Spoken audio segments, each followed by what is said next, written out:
Shalom semua, apa kabar semua? Pada sharing kali ini, saya ingin bercakap tentang pelayanan, iaitu melayani bukan untuk dilayani. Sebelum meneruskan sharing saya pada kali ini, saya ingin menceritakan sedikit tentang latar belakang pelayanan saya. Sebelum itu, saya Brenda. Okay?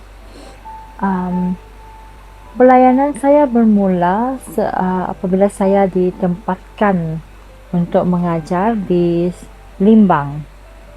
Pada masa itu, saya diberi tanggungjawab sebagai seorang guru penasihat YCS. Dan tanggungjawab saya sebagai guru penasihat YCS adalah untuk membimbing anak-anak sekolah dalam pelbagai aktiviti kerohanian di gereja. Seterusnya, apabila saya berpindah balik ke tempat sendiri, saya meneruskan pelayanan di kampung. Dan di samping itu juga saya terlibat bersama dalam pelbagai aktiviti PYM Sentri Sasarian, dan membantu dalam pelbagai aktiviti bersama para belia. Selain itu, saya juga seorang guru Sunday School di kampung saya. Jadi, di sepanjang tempoh pelayanan saya itu, telah banyak yang saya lalui. Ada yang menggembirakan, ada yang membuat saya rasa sedih ataupun down. Okay?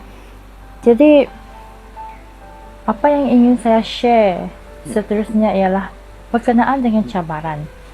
Apakah cabaran-cabaran yang saya hadapi sepanjang saya melayani? Okay? Bagi saya, cabaran yang paling utama ialah keyakinan diri. Pada mula saya melibatkan diri dalam pelayanan, saya tidak yakin pada diri sendiri. Okay, saya tidak ada keyakinan. Saya sentiasa berfikir bahawa saya tidak layak untuk melayani orang lain, ataupun saya tidak layak untuk membimbing orang lain. Okay? Dan pada masa yang sama, saya juga takut sekiranya saya disalahartikan, sekiranya apa yang saya lakukan dalam pelayanan itu disalahartikan dan dikecam. Jadi itu akan menjadi sesuatu yang membuatkan saya sedih dan down. Jadi rakan-rakan ataupun para belia dan semua yang ada di luar sana, dari mana saya mendapatkan kekuatan untuk meneruskan pelayanan? Ianya bukan sesuatu yang mudah, yang melibatkan kita cuba untuk membahagi masa, kekangan masa di antara tugas hakiki bersama dengan keinginan kita untuk melayani. Jadi kekuatan itu saya dapat melalui doa. Itu yang sering kita dengarkan, doa. Kenapa doa? Sebab melalui doa itu kita memohon agar Roh Kudus sentiasa membimbing kita, memberikan kita kekuatan dan kebijaksanaan dalam meneruskan pelayanan kita.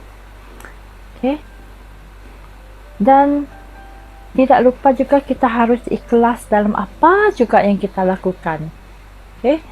Kita tidak mengharapkan apa-apa pun balasan daripada apa yang telah kita lakukan. Ingin saya kongsikan di sini ada satu ayat yang menyentuh hati saya yang berkaitan dengan pelayanan, yaitu ayat Kolose 3 ayat 23. Apapun yang kamu perbuatlah dengan segenap hatimu seperti untuk Tuhan dan bukan untuk manusia. Jadi bagi saya kita harus menanamkan di dalam diri kita bahawa kita melayani bukan untuk mendapat nama atau bukan untuk popular. Tetapi melayani demi kemuliaan Tuhan. Kita harus menganggap bahawa melayani dilihat sebagai satu tanggungjawab yang besar yang diberikan dan diamanahkan kepada kita, supaya kita tidak ada sikap menunggu orang lain untuk bertindak dalam sesuatu situasi, dan kita harus sedar ataupun tanamkan dalam diri kita bahawa kita adalah seorang yang diutus untuk melayani. Jadi, mesti ramai yang bertanya, bagaimana saya hendak memulakan pelayanan? Dari mana kita hendak mula?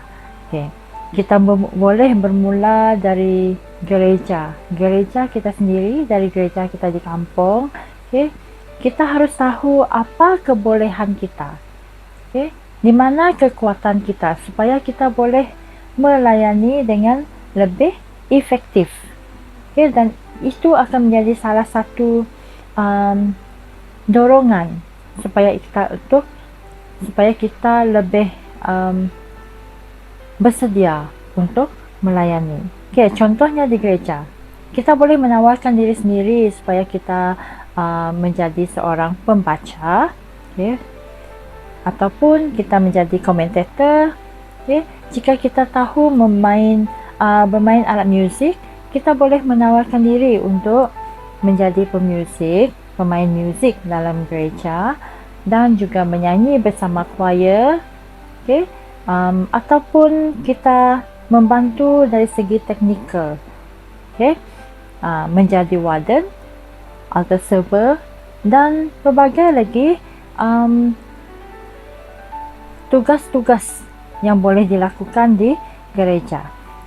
Jadi kita harus ingat, apapun yang kita lakukan, kita jangan pernah mudah untuk berputus asa. Bagi saya, dalam setiap aktiviti, dalam setiap pelayanan, ada cabarannya yang tersendiri. Sentiasa ada cabaran.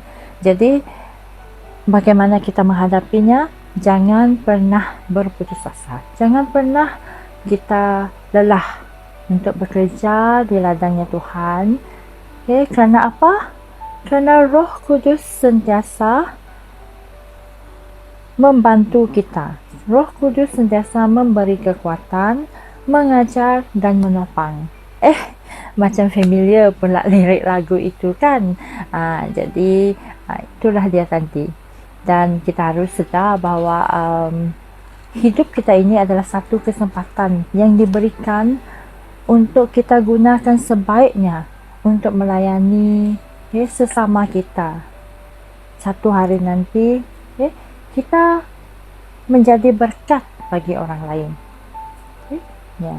We are blessed to be a blessing to others. Alright.